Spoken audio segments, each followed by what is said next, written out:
I think a materialist approach to things is very, very consistent with my experience in Christian social justice. I feel like the deeper I get into anarchist practice, the deeper my faith is getting at the same time. I would hope that, securing means of life for all would be something all people of faith would say, oh yes, that's at the basis of what we believe. Those who are most marginalized know the most about the true, the good, and the beautiful. To me, it's less that I think building class solidarity is a bad thing, as much as it seems like if you don't attend to things like anti-Black racism, that's always going to get in the way of building class solidarity, actually. And when you go back, you find that a lot of revolutionary grassroots participatory movements, the precursors to what you could call the barrio assemblies and these grassroots neighborhood organizations, a lot of these were sponsored by the church. What does it mean to say that the Christian tradition is internally contradictory and there are antagonisms there and you're always being faithful to some aspects and betraying other aspects? Welcome to the Magnificast, a podcast about Christianity and leftist politics. I'm your co-host, Matt Bernico. And I'm your other co-host, Dean Detloff. Dean, this week we're taking a little bit of a side trip. What's it called? A side trek? A side trek. I think you're on the right track. We're taking a road stop, a pit stop, if you will. God, maybe that's what I was trying to get to. It's hard to say. We're taking a little bit of a detour. There a left turn, if you will. Oh my God, we did it. To talk a little bit more about a wild French philosopher that we did bring up last week, kind of in a happenstance kind of way. So last week, in case you didn't listen, it's okay. Don't beat yourself up about it. We did this cool roundup of articles about the Lula election in Brazil, and we learned some interesting things, and I liked it a lot. It was a good learning experience for me. But we did do a very weird digression into an interview that Felix Guattari did, who was a French philosopher, with Lula, before Lula's political career ever really started. So it was just kind of like this weird trip that Guattari, this French guy, took to Brazil, and he talked to this guy who's a big union activist there, Lula, at the time. A great thing. If you're interested, go back and listen to our podcast about it. And if you're not interested, then there's more of the same. Turn it off now. yeah. That whole thing got our wheels really turning about another pretty niche but interesting piece of French philosophy by Felix Guattari and Antonio Negri. It's a book that's called Communists Like Us, New Lines of Alliance, New Spaces of Liberty. It's a cool book. I like the title of the book, Communists Like Us, because it's like us. So it sounds like a great sitcom. Yeah, it does sound like a great sitcom. It's George and Jerry. They're in the apartment and they are communists like them. It's a full house. Uncle Joey, Uncle Jesse, they're there. They're both trade union activists trying to make some waves, sell some newspapers. That's a TV show I'd watch for sure. So, like I said, Guattari, he co-wrote this book with an important Italian communist figure named Antonio Negri. Antonio Negri is a cool guy. You might know him as the guy that wrote the book Empire. But there's so much more to this great Italian grandpa. And we'll talk about that maybe in a little bit. The book itself, though, has some shortcomings for sure. It's extremely period specific. It is also riddled with French philosophy jargon, among other things. But I think there's also a really interesting impulse in it that, promotes the idea of a multi-centered approach to liberation movements and to organizing, rather than relying on one ideological lens to push everything through. I think that's cool. So I think our podcast has a particular interest in this perspective because the church has oftentimes been one of those social organs that resists the ideological center of a communist party or a socialist organization. So if we want a big liberative movement that's inclusive, then we should see what it is that Guattari and Negri have to offer. Because I think that's kind of what they're after, and that's what's really exciting to me about the whole thing. So in this episode, we're going to talk through Negri and Guattari's Communists Like Us and provide some context, probably a lot of criticism, and then also figure out what it's telling us about people who are trying to organize faith communities and that kind of thing. Extremely niche content that I assure you won't get anywhere else. This is it. This is how we've built our entire podcast, and we're not going to stop now. That's for sure. That's right. Well, as Matt was saying, Negri, Guattari, interesting people, interesting philosophers, lots to know about him. Man, fun fact, actually, about my own autobiography. Empire is the first book I ever read in a philosophy class that wasn't like an intro to philosophy class. And wow, what a way to learn about philosophy. Is that true? That's crazy, man. It is crazy. Yeah, I had a wild philosophy professor, Matt Bonzo was his name, and he's great. I loved him. He teaches this intro class, and then if you keep doing philosophy, you just get like thrown into the deep end of whatever he's reading at the time. And in our political philosophy class, he happened to be reading Empire, and man, Empire is a really bizarre kind of book, and it was really influential in the early mid-2000s. Some people kind of look at it as like the theoretical expression of Occupy in some ways, kind of predating Occupy, and it was definitely influential on the Occupy movement. And it was, yeah, quite a trip. All that to say, Negri, I think I've outgrown him, but he does have a special place in my heart for that reason. Guattari, I figured out a lot later, but still figuring him out. So you'll have to help me there, Matt, I think, as we go here. Yeah, for sure. Man, what a cool thing. That's a great teaching model, though, to just like, here's what I'm reading and you can read it with me. Unironically, not being facetious at all. That's a great idea. I think that it's a great strategy. It worked. I ended up doing a whole PhD. But, here's the other weird thing that maybe I should have added too, is we were reading it in the context of being at an evangelical school a year after Barack Obama was elected. Okay. So as you can imagine, it's a pretty weird environment to be reading Hard Negri. A lot of context missing, not just philosophically, but also lots of politics there. That's very funny. Okay. So let's see. Negri and Guattari are both like, so they kind of come out of this like this movement and this moment in the early 70s and like into the 80s, that I think like if you were to categorize their sort of like niche, it's like postmodern philosophy is kind of what they're doing, right? And they would maybe resist that term or contextualize it, but like as an epoch, I think that maybe kind of fits in to like what they're doing. Guattari, he was French and is like the co-author of a lot of books with Gilles Deleuze, who is definitely one of those like postmodern philosophy guys. And Negri, he had to flee Italy. Maybe we'll talk about that maybe in a few minutes. He had to flee Italy and he went to France and taught alongside Deleuze and Derrida and all these kinds of guys. So, I mean, if they're not like postmodern explicitly, they're definitely like in that sort of wheelhouse. So Dean, before we go any further, can you give us like the postmodern philosophy contextualization that people might need to know, like to make sense of some of this? Yeah, all right, sure. Postmodernism is a complicated thing. In philosophy, in particular, it names a sort of unique, weird family of discourses or family of thinkers that are kind of post-60s thinkers in the 70s and 80s especially. It's a lot of people who started getting really interested in texts and how we read texts, also interested in kind of upsetting some of the categories that they would describe as modern. So like the way that modern Europeans, for example, thought about the self as this like rational man wandering around the world, making rational choices, whether that's in the economy or even in the way that we understand the sciences and so on. Postmodernists were saying that's actually not really how anybody is in the world, right? We're not really these rational actors wandering around, and there are a lot more people in the world than just a handful of white European men, and maybe they have some different perspectives, different ways of understanding themselves, understanding texts and things like that.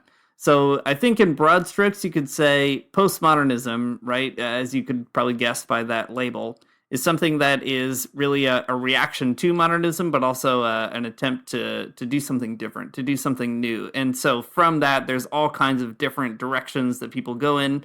Like Matt mentioned, Derrida, he is a guy who's super into reading, super into books, also into like law and legal theory, things like that. You get folks like Foucault, who's really into discipline or ideas of social control and that sort of thing, right? So lots of different paths that you can take. But Negri and Guattari also, in particular, take a really interesting political path. And maybe one thing to kind of set the stage here, too, is Communism in the Marxist variety is not exactly modernist, but also not modernist.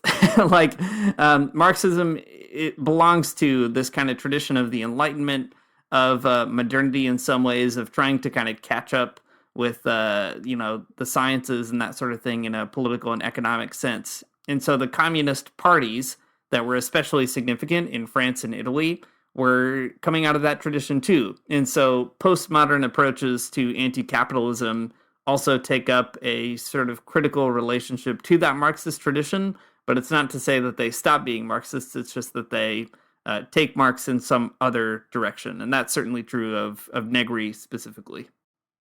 Cool. That's great. I wouldn't add a single thing to that. You've said it all.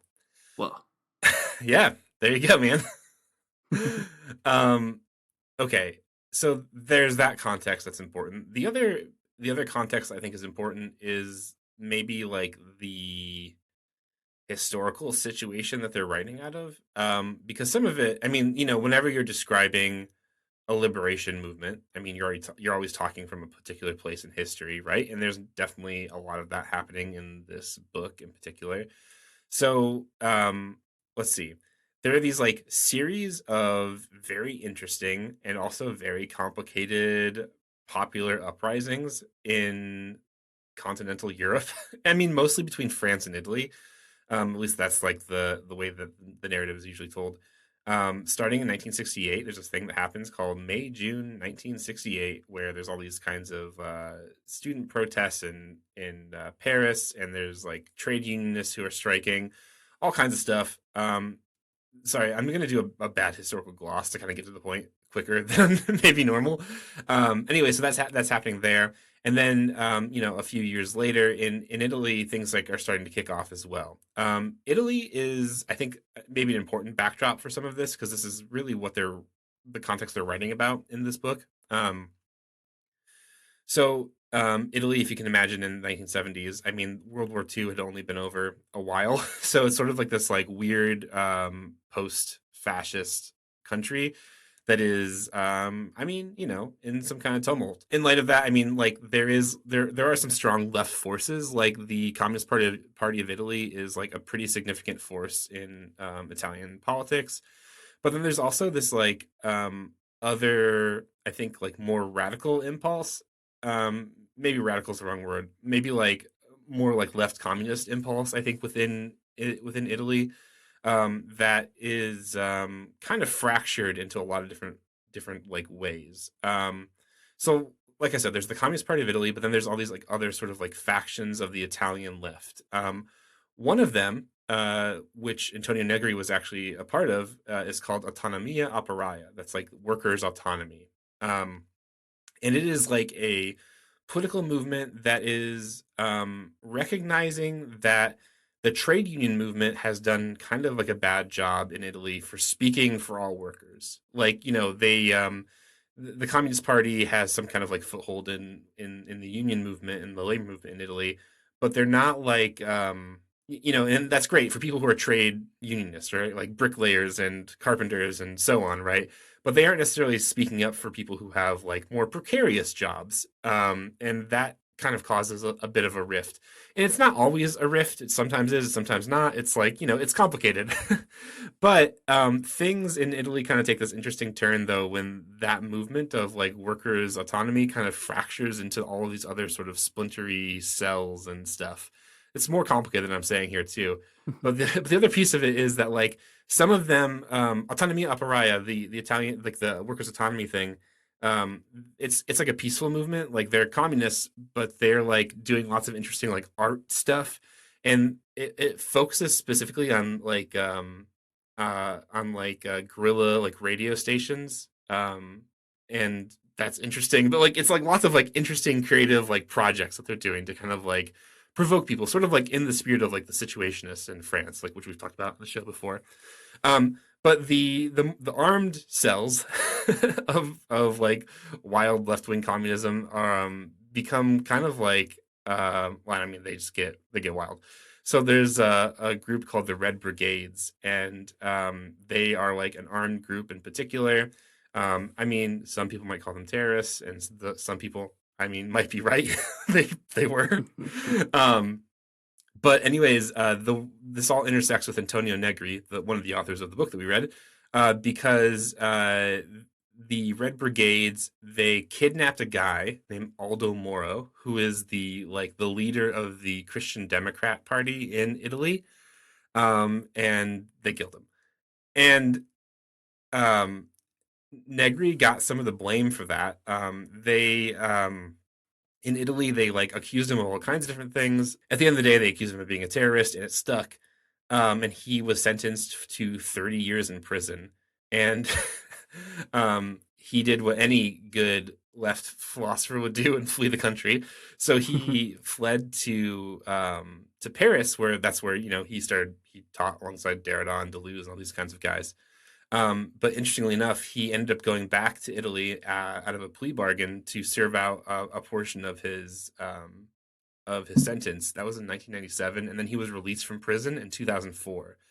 And then still to this day, he can't really travel very much because he is a convicted terrorist and philosopher. So, I mean, it's cool, but also kind of tragic because he's a really brilliant guy. And anyways, sucks.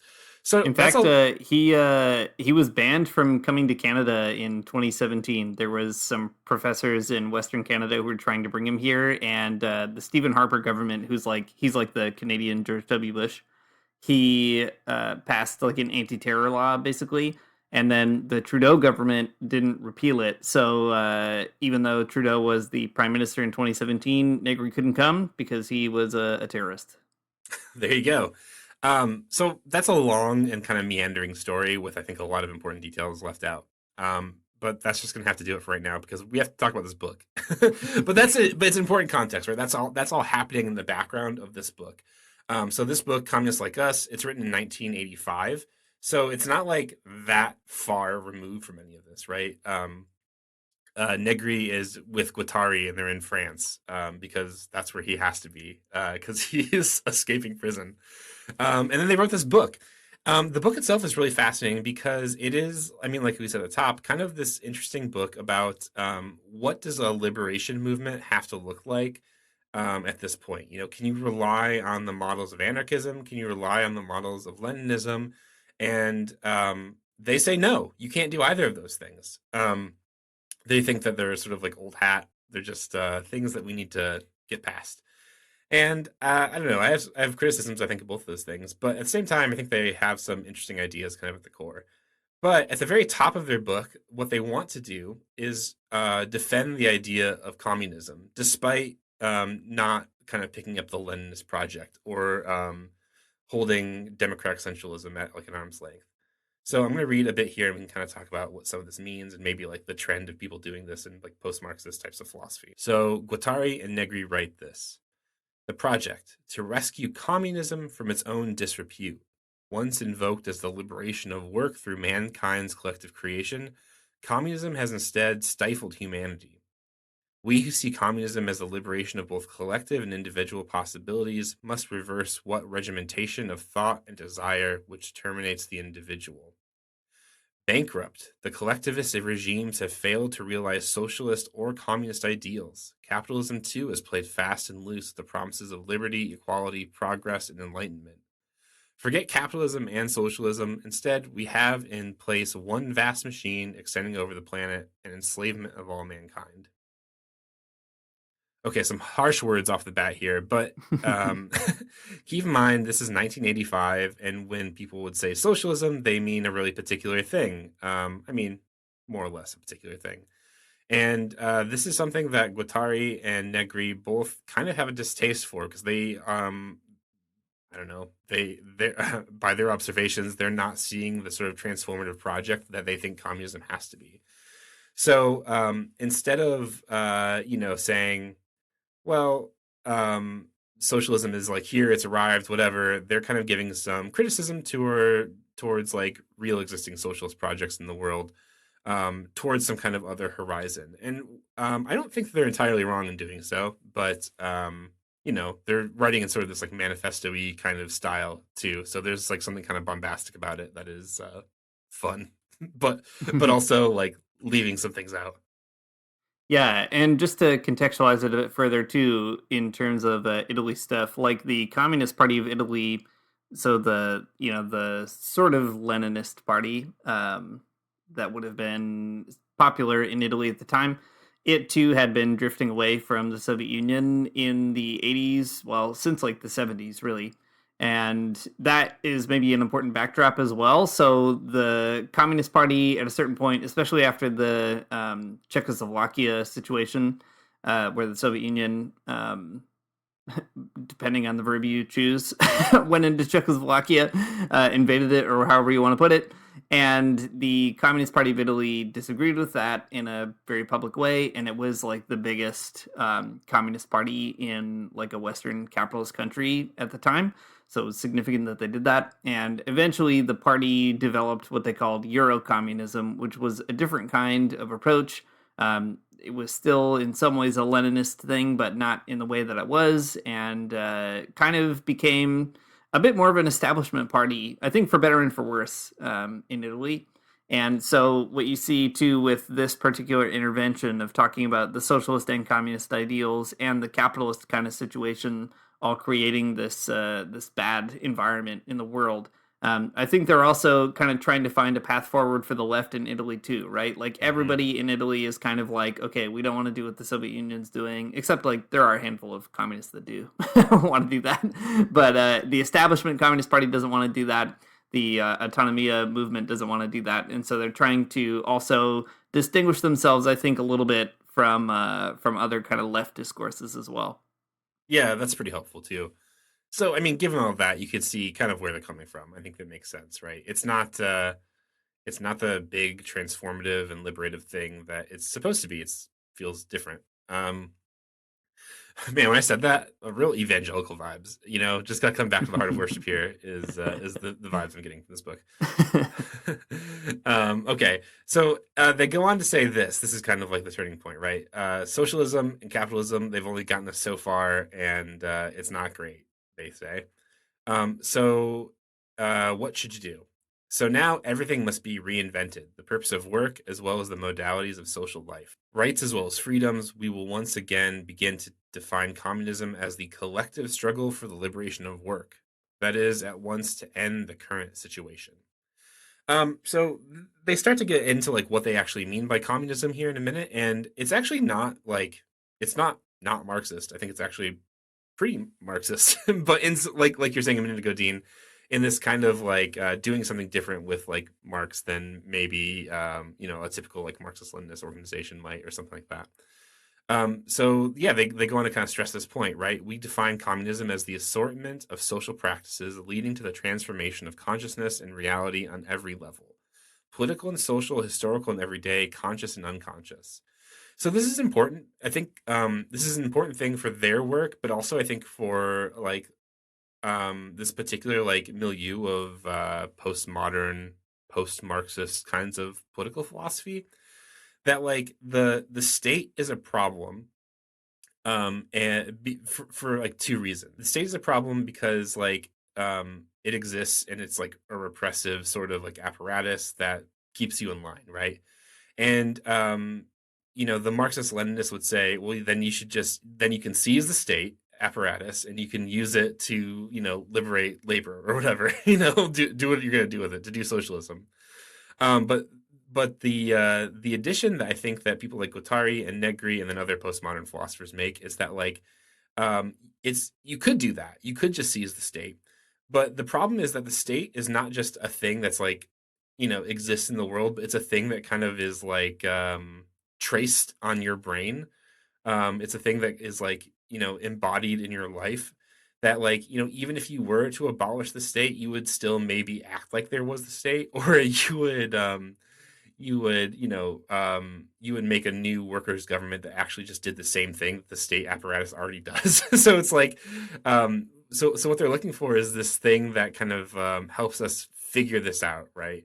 That it's not enough just to do politics, but you also have to kind of like reform your own brain and like the way that you live in the world, before you can kind of like get politics done in a way that is actually liberative. Yeah, that idea in postmodernism of trying to figure out the structures that condition how we think and act, I think is actually really helpful.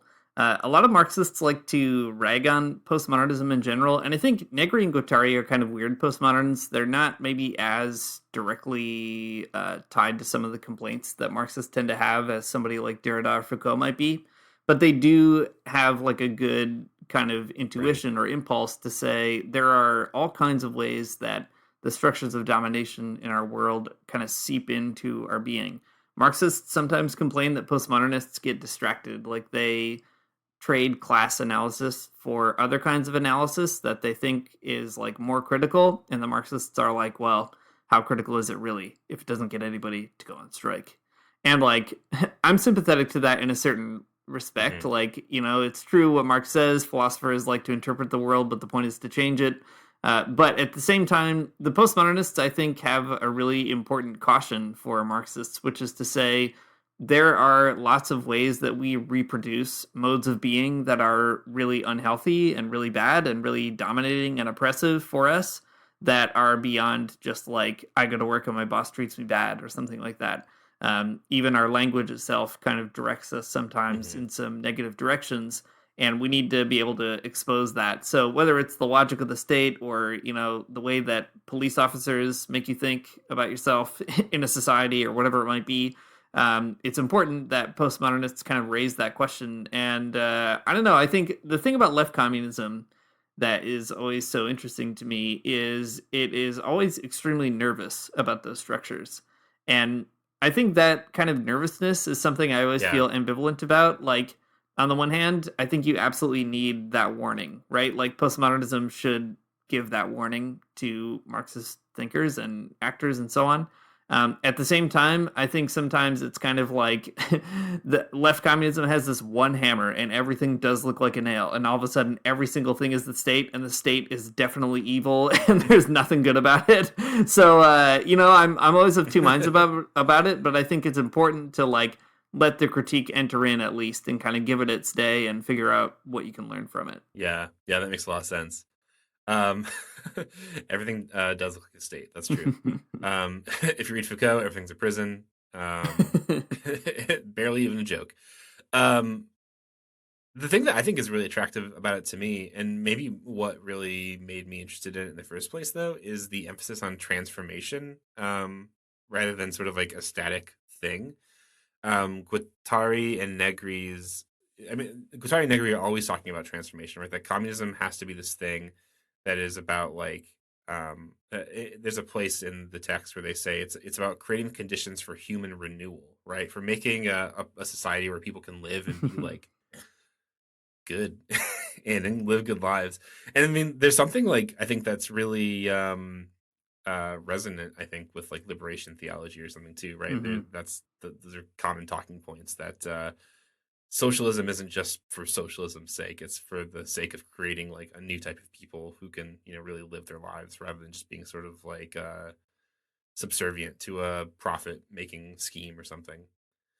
Okay. So the other place where this starts deviating from, I don't know, like more Marxist-Leninist ideas or something is they are really like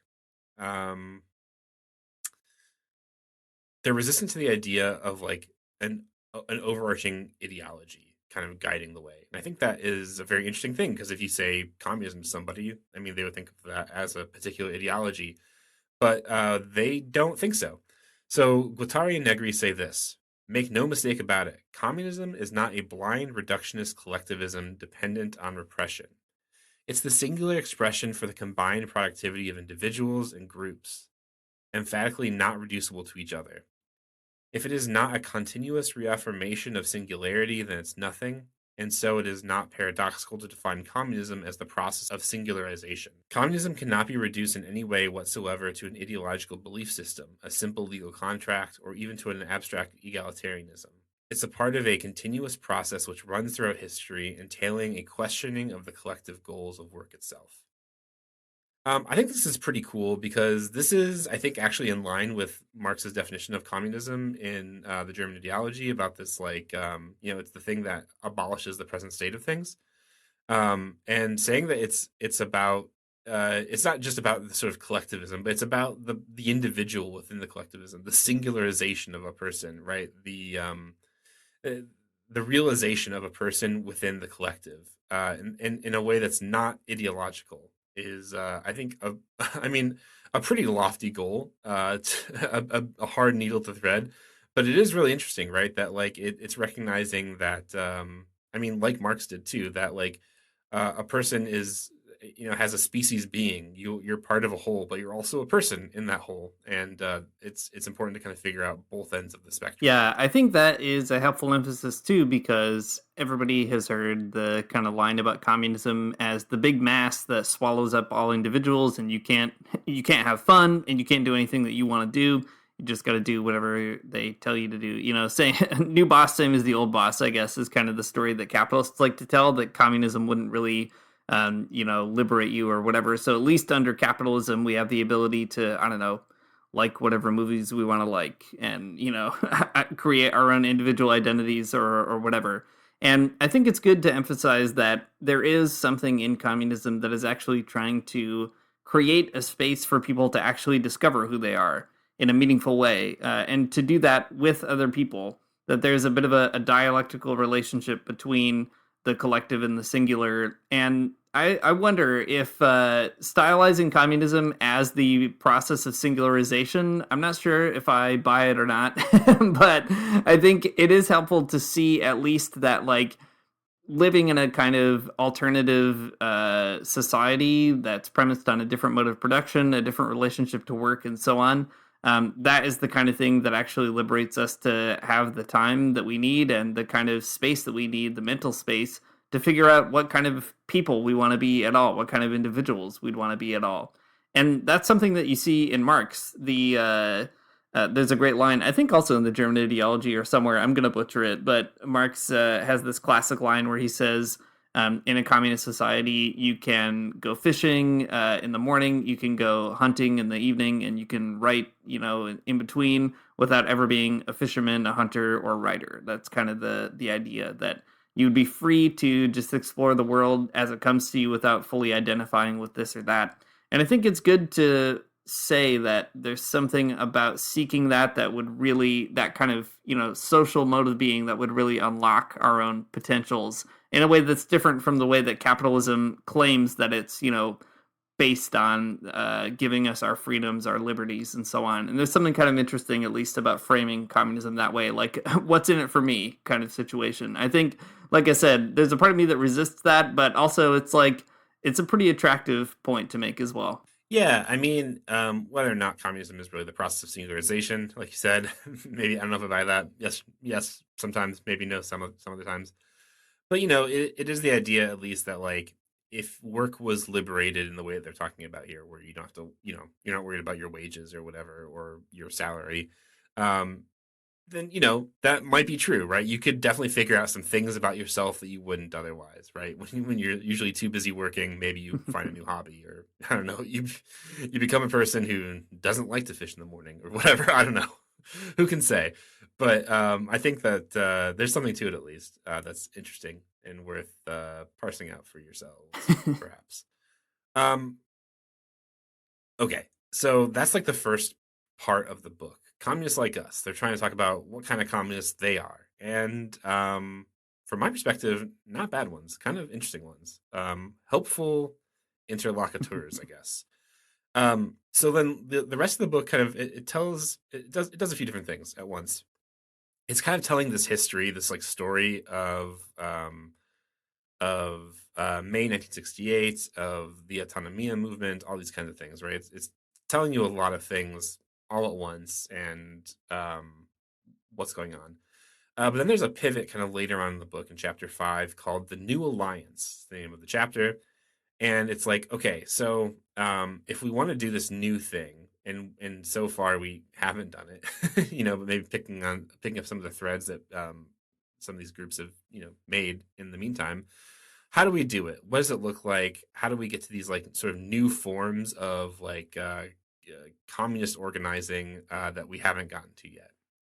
So they kind of come up with some different ideas about that. like I said, they're not interested in Lenin. They're not interested in anarchism. Neither of them, which is actually really interesting. An interesting line to walk. Right? They're communists, but they're not statists. They're people who both are really actually invested in Marx, but they're not people who are very interested in having like a strong state. So, but also not anarchists at the same time. Wild. Tell all of your friends on Twitter this and see how mad they get at you. I don't know. So they're after these kind of like these new forms of organizing. So this is what they say. The task of organizing new proletarian forms must be concerned with a plurality of relations within a multiplicity of singularities. A plurality focused on collective functions and objectives that escape bureaucratic control and overcoding, in the sense that the plurality develops towards optimizing the processes involved in singularities. So how do you organize proletarian forms? How do you organize workers? How do you organize people on the margins? How do you organize, everyone from trade unionists to fast food workers to gig workers to people who are homeless, all of these people, right? How do you do it in a way that recognizes their specific interests and their specific political aspirations and takes it seriously, but also recognizes the way that these movements are kind of bound up with one another inexorably because of capitalism, but not overburdening everybody with one ideological line. So that's the goal here, right?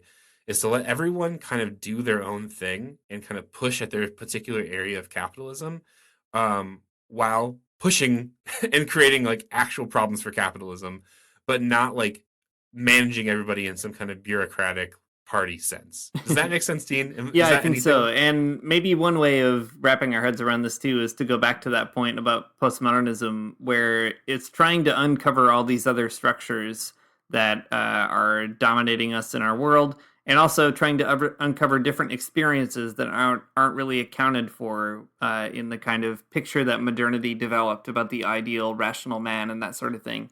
So what they're proposing, I think, is a recognition that capitalism, it's about workers and bosses for sure, but also it's about the way that our gender relations are structured. It's the way that race relations are structured, right? Capitalism determines how we engage with media and TV and newspapers and all the rest of it. And so when we think about attacking capitalism, yeah, we should go on strike, but also when you maybe create a gap in the armor around the gender conditions required to make capitalism reproduce itself in a specific way, then maybe that too is an attack on the capitalist system. So there's a recognition that capitalism is more than just workers and bosses. There's this, there are other ideological and material kind of components to it that help keep that relationship of production going. And so yeah, you can kind of let everybody attack it in their own way, and maybe you could sort of bring it all down, from a variety of points. Yeah, that's right. So this is this idea here that like we're getting from the text is an idea that comes up in Guattari a lot in his work, not just in this book, but kind of elsewhere. So for Guattari, he's talking here about, there's the molar and the molecular. I kind of drew this out a little bit last week when we talked about Guattari, but the molar is the big, right? It's the collection of singularities in one kind of like space. And the molecular, on the other hand, is like, each individual sort of like point of view or each individual singularity, right? So these two ideas are really important because where you end up is with these ideas of molecular revolutions that you can't have this big 1917 sort of like Russian Revolution moment is sort of like untenable with all of with like the social composition of society, I guess, is kind of the idea. So and also maybe undesirable as well, having one big revolutionary moment where you'd have to like you said a minute ago, overcode people to kind of like fall in line along these like bureaucratic positions or something. So in light of all of that, he thinks that there's like this particular molecular point of view of organizing where people can kind of rely on one another to do their own thing while also kind of coordinating in an interesting way. but without ideological unification. So that's the important piece. So here's another piece from Guattari and Negri. From a molecular point of view, each attempt at ideological unification is an absurd and indeed reactionary operation. Desire on a social terrain refuses to allow itself to be confined to zones of consensus in the areas of ideological legitimation. Why ask a feminist movement to come to a doctrinal or programmatic accord with the ecological movement groups, or with a communitarian experiment by people of color, or with a workers' movement, etc.? Ideology shatters and it only unifies at the level of appearance. So I think there's something interesting happening here, and also something that I think is wrong. So on the one hand, I think there's like some truth to it, right? Like there are all kinds of different movements and organizations and people who are poking at capitalism from different angles, and like you don't necessarily need them all to agree on like how the party functions or on like democratic centralism or something, right? You don't have to do that. To me, the difficulty here is like, well, why would you ask someone in a feminist movement to come to a doctrinal or programmatic accord with somebody in the ecological movement? And to me, that seems like such a silly question because like those two movements are connected. Or like, why would you ask a communitarian experiment with people of color to talk to the workers movement? Because like those two things are connected, right? But I think what Guattari is saying is that like you don't need any one of these things or any one of these perspectives to like subsume the others. They can kind of stand on their own while working in a molecular way alongside these other movements in particular. Yeah, exactly. I mean, it's also interesting to think through how Negri and Guattari work that out in a political way. So you got to get everybody on board, kind of with their own concerns, and I think that is probably true. I mean, unavoidable. And to be fair, also, I think they run this over maybe with the manifesto rhetoric. But this was a strategy of Leninist organizing in the 20s, 30s, and 40s. Organized differently for sure. The idea was to certainly get people kind of on board with a popular front that would be led by the Communist Party and a Leninist vision. That is true.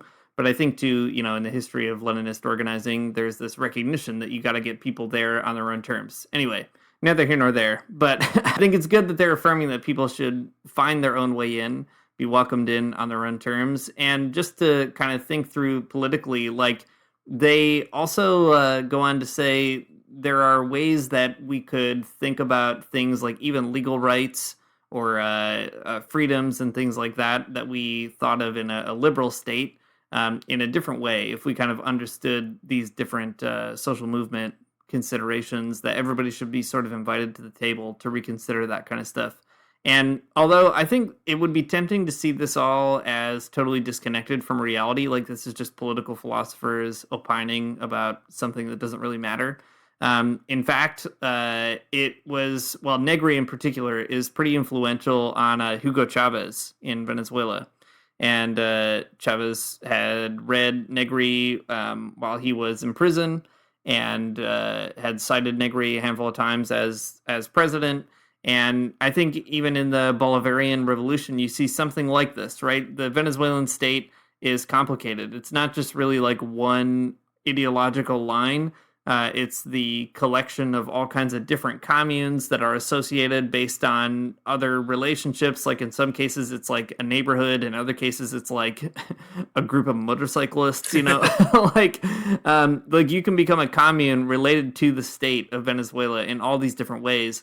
And, not to say that this specific formation in this book is kind of the blueprint for that, but there's an intuition there that leads to 21st century socialism. And again, for better and for worse, like there are some deficits to that too, right? Venezuela has struggled to figure out a kind of popular unifying movement after the death of someone like Chavez. But I think it's important to sort of see that these ideas do play out on the ground. It's not just like, I don't know, academic, glass bead games of people just writing books for the sake of writing books. Like there's some real political weight behind that too. Yeah, that's true. I mean, if there are other parallels too, I think we can draw too. Earlier, you said the ways that empire is influential to occupy, but I think there's other ways that some of these left communist ideas come out in different people's movements. I mean, like the Zapatistas for sure, right? There's a lot of this kind of thing happening there too.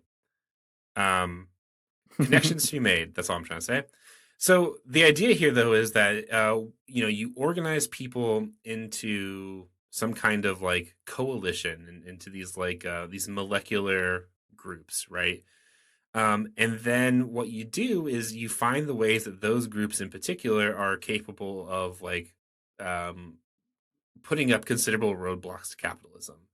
So they write that what is essential is that each movement shows itself to be capable of unleashing irreversible molecular revolutions and linking itself either limited or unlimited molar struggles to the political terrain. So the idea here is, sorry, there's a lot more words I could read, but I'm not.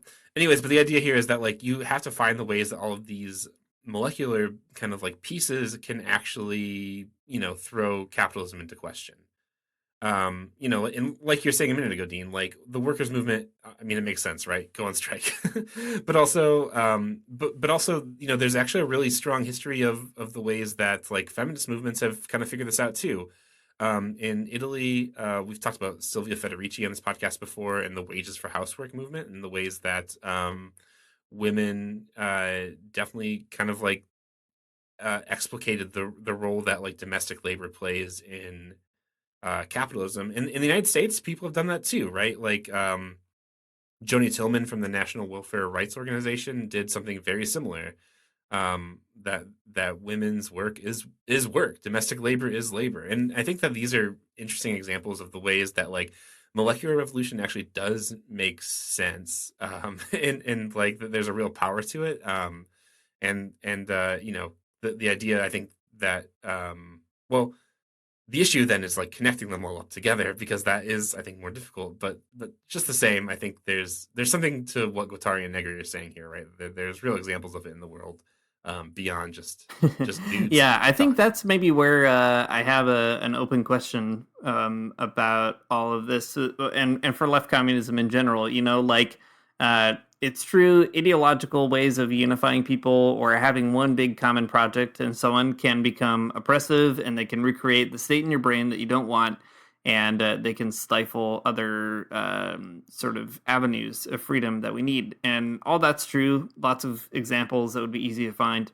At the same time, though, I often think of like a country like Cuba, for example, which still has a Leninist party at the helm, and has for a long time. That party is generally flexible, not always in a rapid way. It takes some time, for sure. But you see that party evolving from the revolution in the late 50s all the way till today on issues related to religion, to women's rights, to the arts, to most recently LGBT plus rights. It's a kind of experiment in Cuba to even pull in these other molecular struggles, you could say, the struggle for LGBT plus recognition and affirmation and liberation. That really gets kind of rolled into the broader vision of a liberated Cuba, a free Cuba, and a Cuba that is still struggling for liberation from capitalism, and it's one that's guided by a democratic centralist party. And I think, like I said, there are so many examples of where that goes wrong and doesn't kind of work out, and including in Cuba, right? It's not a simple kind of story either, or a completely utopic place. But that question of how to unify, I sometimes wonder, how do the molecular revolutions get unified into a big molar issue? This is the constant struggle for left communism in general. There's lots of examples of really exciting molecular revolutions popping off and even linking together in a big way, like Occupy maybe being the most obvious. But at the end of the day, there's no real organizing apparatus to kind of collect all those energies and then put them toward a bigger sort of project, right? All that to say, I think it's still an important live debate on the left about what we're supposed to do about party organizations or other kinds of apparatuses that can collect those energies and direct them. But I think it's true still, nevertheless, what they're saying, that there are these, kind of smaller struggles that can each bring something to the table when it comes to attacking capitalism in maybe like a bit of a guerrilla war on lots of different fronts. Yeah, well, you got to keep in mind this is written in 1985, and they don't have what we have now, the blockchain. That's right. NFTs, It's gonna Web do it. 3.0. We've got it. We've got it all. We got ways to get this done now. Yeah. No, maybe not. I don't know. Yeah. Okay. So, interestingly enough, they do have we did find the one mention of religion in the entire book, and I thought it is probably worth kind of pointing out here before we kind of wrap the conversation up.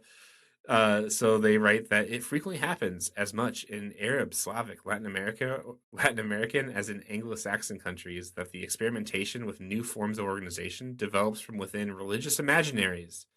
Undoubtedly, one must distinguish between religious motivations, which are attached to an act of liberation, and those which are reterritorialized or on theological alienation.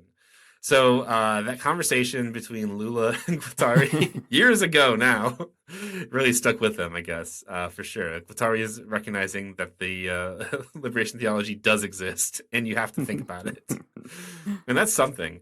But I mean, an interesting inclusion, though, right? As we're talking about like the things that make these molecular organizations stick together. You know, among those new forms, you have to consider the ways that liberation theology in different religious traditions maybe have been some of that glue that held these ideas together, at least in some places. Yeah. Not always, but you know, an idea. Well, it's also a good way to think of the church as one of those molecular sites or kind of places where, just like with the feminist group or the ecological group or whatever it might be, you've got to sort of find the point of contact, find the things that bring those folks in. And in Latin America, for instance, where you've got all these base communities hanging out, those are communities that are motivated to spend time together for a really particular reason, that they feel that that is an active part of their faith. And it's out of those communities that all kinds of other things grew, you know, trade unions, peasant federations, literacy campaigns, all these things that kind of spring out of that first struggle. So maybe that's one way of thinking about it. I don't know. It'd be interesting to find out, did Guattari ever have any other thoughts about base communities or liberation theology? It feels like such an interesting way of linking some of these things together. But you could probably make a case. I think it's also interesting, that other piece about distinguishing between religious motivations and reterritorializing religion. The thing that comes to mind for me is the difference between Thomas Müntzer and Martin Luther, right? Where Thomas Müntzer is like a German priest, part of the Radical Reformation, who is theologically motivated by his religious vision of a world without princes, a world where the peasants are able to share things together just like the early Christians did. And at the same time, parallel to Müntzer is Luther, who is maybe trying to lead some kind of liberation from an oppressive structure, but ends up siding with the princes against the peasants and against Müntzer, and reterritorializes a new regime of power in the language of theology. So it's kind of a neat distinction that you can view, I guess, in all kinds of other instances throughout Christianity's history. Yeah, for sure. Well, let's circle back around to that in 1 second. But the conclusion of the chapter is actually really interesting, and I'm interested in it a lot. I've said it twice. It's interesting, and I'm interested in it. Okay, so you know, we're looking for these new forms of revolutionary organizations. We're trying to find the molecular revolutions, and like, where do we look for them at? At church, perhaps. But Guattari and Negri say that they say this: where to find them? This is where you find them. New domains of struggle become possible everywhere, but the privileged point, the hot point in the production of new machines of revolutionary struggle, resides within the zones of marginalized subjectivity. And there as well, it goes without saying, not in and of themselves, but because they are inscribed in the meaning of creative production processes considered in their evolutionary position, that is not arbitrarily isolated within the capitalist economic sphere. The social imaginary can recompose itself only through radical change. In this regard, one should take into account that marginal phenomena are part of the context which does not define them as being at the margin, but which, on the contrary, confers them a central place in the capitalist strategy. The marginal subjectivities, inasmuch as they are the product of the best analyzers of command tendencies, are also those which resist it the best. Okay, There's a lot of jargon in this as I'm reading it, I'm realizing. But what they're saying is really interesting. Do you want to know where these where the new points of molecular revolution might be? Like, where are you going to find these types of struggle? You have to look to the margins, because the margins actually have some type of political power, even though they are the margins, right? Like people who are low wage workers who don't have enough money to even open a bank account or something, or people who are unhoused, people who are undocumented, all of these kinds of people, they have a marginalized subjectivity, and they're marginalized by capitalism, right? By the sort of neoliberal capitalist order. But the thing that's really interesting is that even though they are marginalized, right, they're the leftover. They're the things that the society doesn't really want. But at the same time, like, they are actually really important because capitalism has marginalized them. They've pushed them off to the edge, and it needs them to kind of function, right? Vegetables and fruit don't get picked without undocumented workers in the United States. Big corporations don't get billions of dollars in profits without low wage workers and so on. So it's just like the people on the margins have some type of power. There's an interesting like kind of point there, like a jumping off point to kind of figure out like where and how you push back, because capitalism needs those marginalized people to function. That's just the way that it works. Yeah, or even on the margins of capitalism, too, there are new opportunities to discover some kind of agency that has been stifled, a kind of identity that might become more significant. Like, this was the strategy of, the Black Panthers, of the Young Lords, these kinds of movements that, contrary to Marx, who sort of said, you shouldn't really waste your time organizing what he called the lumpen proletariat, the people who are not regular workers, but are kind of on the margins of work, or in and out of prison, or caught up in, I don't know, activities that aren't really integrated into unionizable labor. What these other kind of social movements and political movements and parties said was, on the contrary, that's actually where you're going to find a lot of people who are ready to get free, people who want to get rid of their chains and also have nothing else to lose, and might be willing to show up, right, to become part of a regiment or disciplined movement for justice and liberation. So I think it's cool, too, that they are recognizing there's all kinds of opportunity at the margin, which is also something that Marxism as a tradition doesn't always kind of have room for. Yeah. Well, let's circle back around then to the question about the religion part, because I think that's really interesting. So, Dean, you and I, in one way or the other, are interested in organizing sort of religious communities or faith communities. And I don't know, to me, at least, I think that they're right. Like, that is a great place to start thinking about, like, how to be, imaginative about making these connections. Because, at least at its best, Christianity has some kind of interest in the margins as well. Mm-hmm. But it is interesting that if nothing else, it does provide some type of like glue to kind of stick these things together. I don't know. I think about we've been talking about the Young Lords a few times in this conversation, but the Young Lords and the Church Offensive. The Black Panthers meeting in churches as well.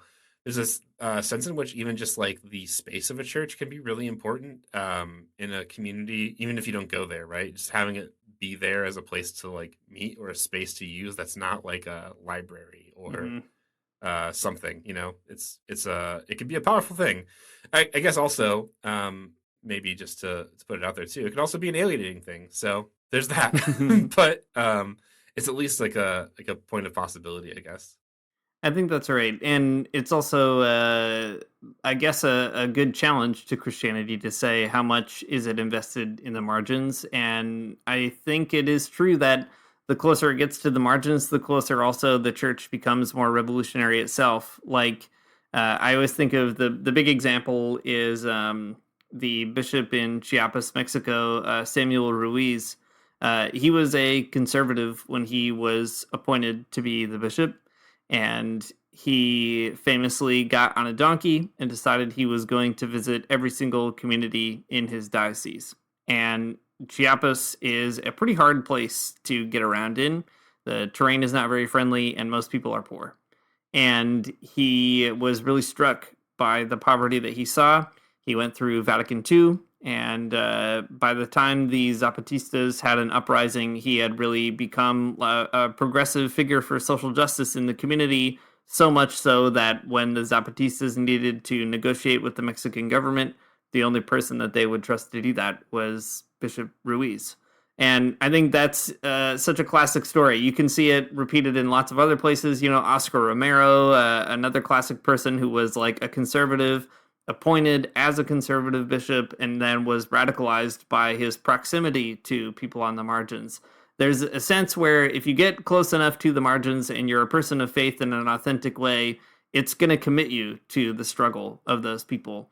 And I think that is maybe a good challenge for our own church communities. Like, I don't know, if your church congregation doesn't seem like it's like ready to get down with justice, maybe that's because it's also afraid of, you know, meeting those people who are on the margins of the community itself. Yeah, I think that's right. Well, I feel like we've talked for quite a bit. We've talked about a lot of extremely niche philosophical concepts, but we did get somewhere in the end. There's some things in here to consider as people who are like, you know, church people in social spaces, figuring out how they fit into these struggles. If nothing else, maybe you could be the glue that sticks some of these people together. And maybe you can't, who knows? But here's a French and Italian philosopher who thinks maybe it'll work out or have some potential ideas around it. That's for sure. Yeah. Turn your Bible study into the molecular revolution in your town. There you go. There's something. Thanks for listening to the Magnificast. If you like what you heard, you can find us on Patreon at patreon.com/the Magnificast. If you donate at $2 or more, you can join this great Discord community we have. And guess what? Twitter, it's going down. It's a sinking ship, so you're going to have to find somewhere else to talk to people. Why not let it be this great Discord community? Our music is by Amaria Armstrong. Our outro is by The Illogical Spoon, and we'll see you next week. I don't wanna get up for church in the morning, souls alive. Heaven come to earth and there won't be no church. We'll meet down by the riverside. There we'll swim with all creation. Never get tired, never bored. Don't worry, someday there'll be no dam between us and our Lord.